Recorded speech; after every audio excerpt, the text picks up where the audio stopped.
क्या आपने नोटिस किया है कि पिछले एक महीने में मौसम को न जाने क्या हो गया है। कभी शदीद गर्मी, कभी मूसलाधार बारिश, अगले ही दिन तेज धूप और फिर अचानक ज़ालाबारी। और सबसे अजीब बात, मार्च और अप्रैल जो बहार के महीने समझे जाते हैं, उनमें ऐसी बारिशें हो रही हैं जो आम नहीं है। पाकिस्तान के कुछ शहरों में ये बारिशें डेकेड्स के रिकॉर्ड को तोड़ रही हैं। कराची में तकरीबन 41 इयर्स बाद इतनी शदीद बारिशें रिकॉर्ड की गई हैं। पर ये मौसम इतना अनप्रेडिक्टेबल क्यों हो गया है? क्या ये सिर्फ क्लाइमेट चेंज है या कुछ और भी चल रहा है?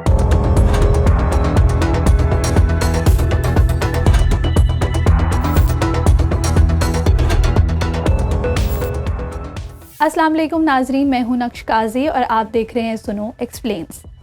दुनिया भर में जहां मौसम की आंख मचोली चल रही है, इसी दौरान दुनिया में कुछ पावरफुल लोग एक ऐसे आइडिया पर काम कर रहे हैं जो आसमान को बदल सकता है। एक तरफ दुनिया में जंगें तेज हो रही हैं, यूक्रेन, मशरिक़ वुस्ता, ताइवान की गिर्द कशीदगी, दूसरी तरफ मौसम पहले से ज़्यादा गैर मुतवक्के हो चुका है। कहीं शदीद गर्मी, कहीं रिकॉर्ड बारिशें, कहीं कहर।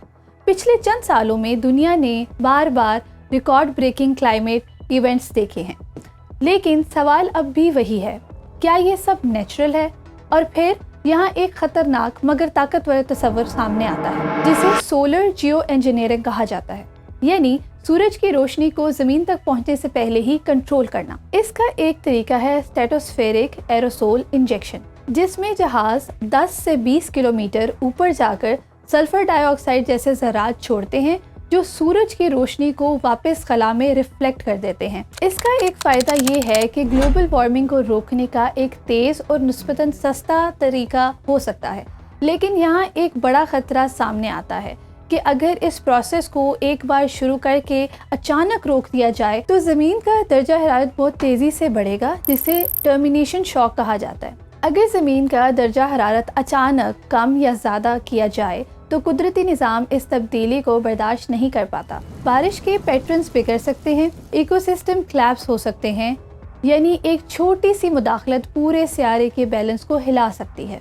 ये ख्याल कहाँ से आया? 1991 में एक आतिशफ़शा फटा था।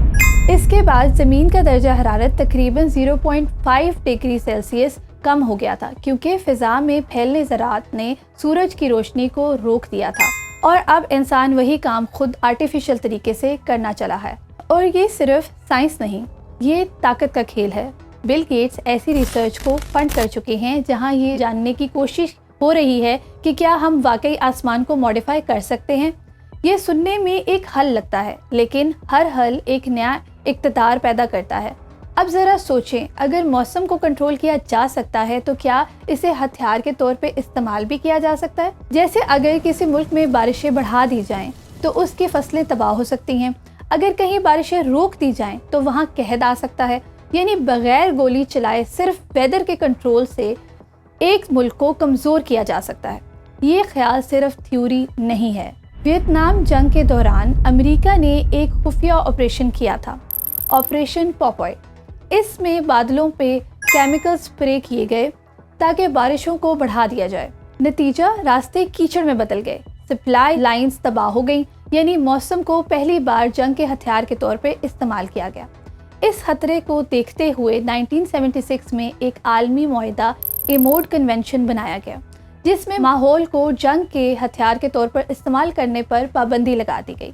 लेकिन सवाल आज भी बाकी है, अगर इख्तियार हो और टेक्नोलॉजी भी मौजूद हो तो क्या इसे वाकई इस्तेमाल नहीं किया जाएगा? तो जनाब, अब वापस आते हैं आज पर। गैर मामूली बारिशें, बदलता हुआ मौसम, कराची जैसे शहरों में अनएक्सपेक्टेड क्लाइमेट बिहेवियर और आलमी कशीदगी, ये सब एक ही वक्त में हो रहा है। इत्तफाक या एक नए दौर की शुरुआत?